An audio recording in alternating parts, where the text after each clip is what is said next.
Hi, welcome to my channel, My Amish Neighbor. I noticed as I was traveling around in my community, I live in Southern Ohio and very large population of Amish people. And I noticed that not all of the Amish citizens in my community are wearing the same type of clothing. The buggies may be different and things like that. So I took it upon myself to visit one of my Amish friends and asked about them. And it started out where I was asking about the different orders or the different communities when then my Amish friend, he kind of called them churches. They talked about how they were broken up as churches, where I always figured they were broken up more by community or sect.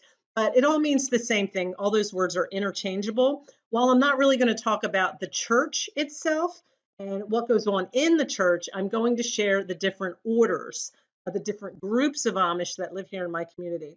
And as always, I want to make a disclaimer. Not every Amish community across the country, across the world, they don't all do the same thing. They live kind of like we do. We have different groups of people, different churches, different rules that we live by. Each country lives by different rules, so it's kind of like that. They call it their church groups, though.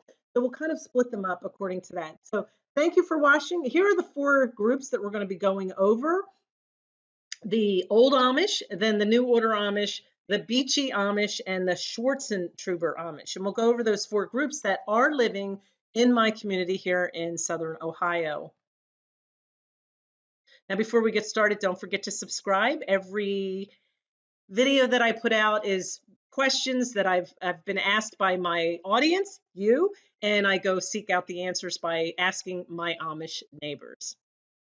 So that was my introduction to what we're going to cover today, but I wanted to give you a little disclaimer. Usually when I do my videos, I put some closed captionings and you get to read it and listen to some music, and there was just so much information this time about the four different orders that I went ahead and talked. So I apologize, it's not as pleasant as the others have been, but there's a lot of good information. So let's jump in, and first we're going to talk about the Old Order. The Old Order Amish, from my perspective, I always thought was your original Amish. The very conservative, they wear all the black, pretty harsh, strict rules. I don't want to say harsh, but very strict rules involving dress and different things like that.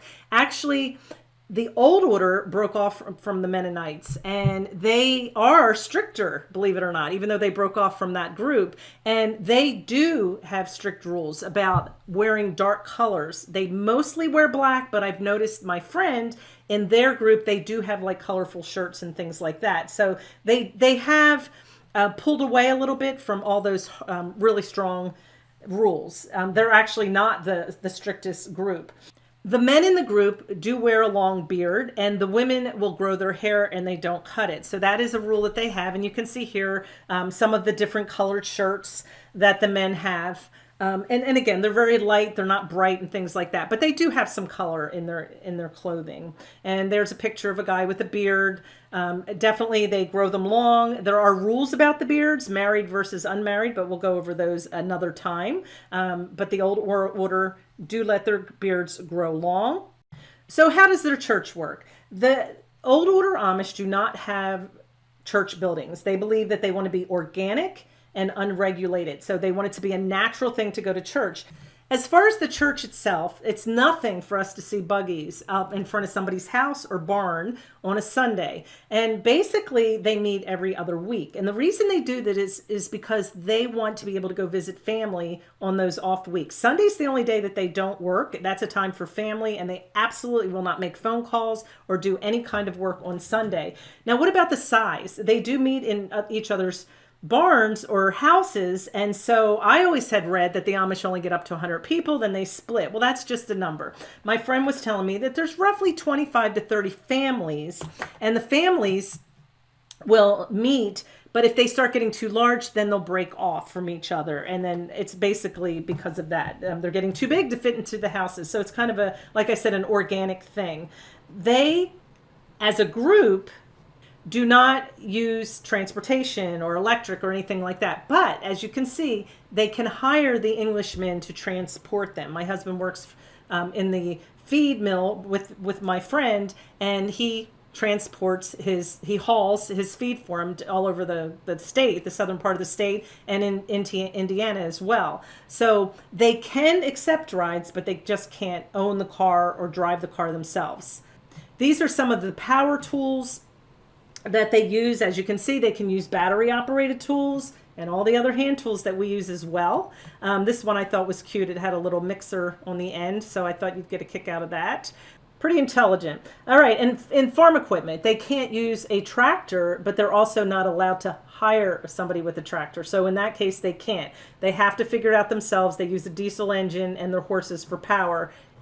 All right, next we're going to talk about the New Order Amish. They're sometimes called the Amish Brotherhood or the New Amish, and they're settlements that grew out of the Old Order Amish communities, and they started developing around the mid-20th century. They're very, very similar to the Old Order Amish with slightly relaxed rules governing their dress and their technology. So you're going to see more colors in their clothes, as you see here in this picture. The colorful clothing is permitted, and men are allowed to trim their beards, as you can see here. So that's just a little bit of a difference.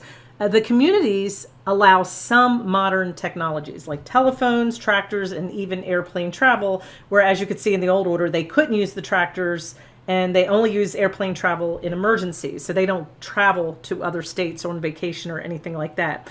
They're also more evangelical than the Old Order Amish, where the Old Order kept things to themselves. Englishmen don't even come to their church services.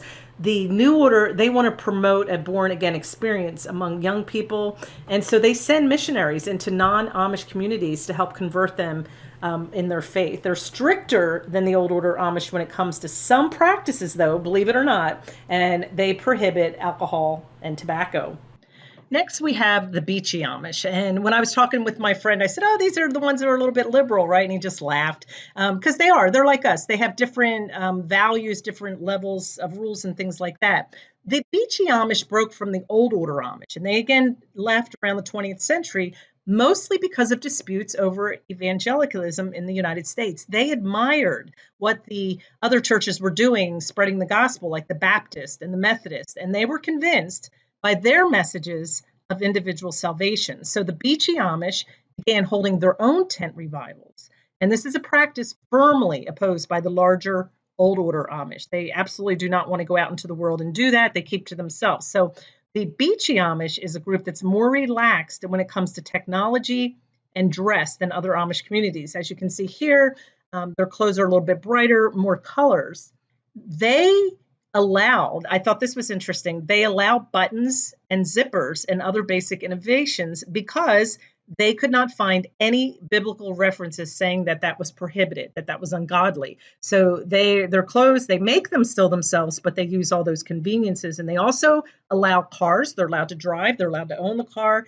And their homes have electricity in them. So basically, they still hold on to those old values, but they have some of these conveniences in their life. The last group we're going to talk about is the Swartzentruber Amish. And these are probably, when most of us think of Amish people, these are the people we probably most think about. They're very, very plain people. Their colors are black, all their clothing. They don't use any zippers, buttons, anything like that. No color. Everything is very, very simple. And the rules are very, very strict. They still practice excommunication or shunning.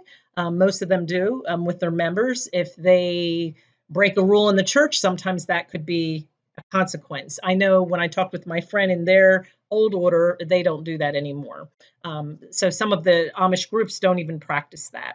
So the Swartzentruber Amish are a subset of the Old Order Amish, known for believing, like I said, in stricter than most Old Order Amish people.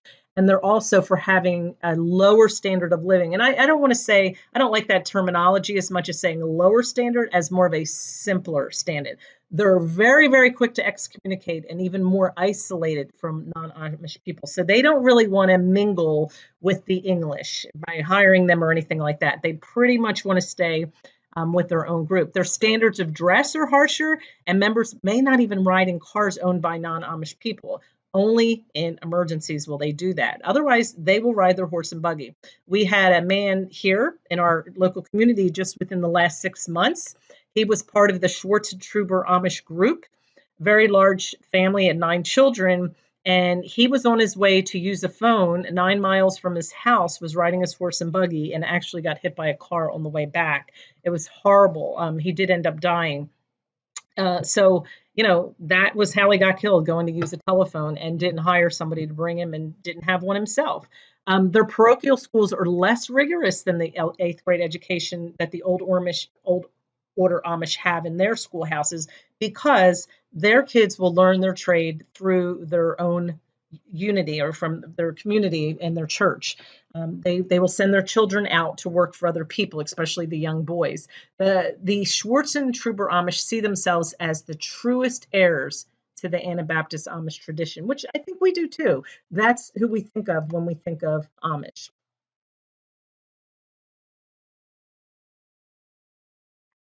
I hope this was helpful for you today. Anybody that made it this far, if you watched my original video, I had music and a lot of people said it was too loud, and I apologize for that. I saved my apology for the end because I know you guys were the ones who were going to make it this far, but this one did not have the music, and I hope you enjoyed it. Let me know down in the comments below if I get a thumbs up this time for making it better. Again, I apologize for that, and thank you for your feedback. You can't get better unless people let you know, right, of the mistakes that you've made. So, thank you guys for watching. Thank you for being true fans, and I will see you on the next video. And keep those questions coming until I get my videos from the questions that you ask. Thanks, and have a blessed day.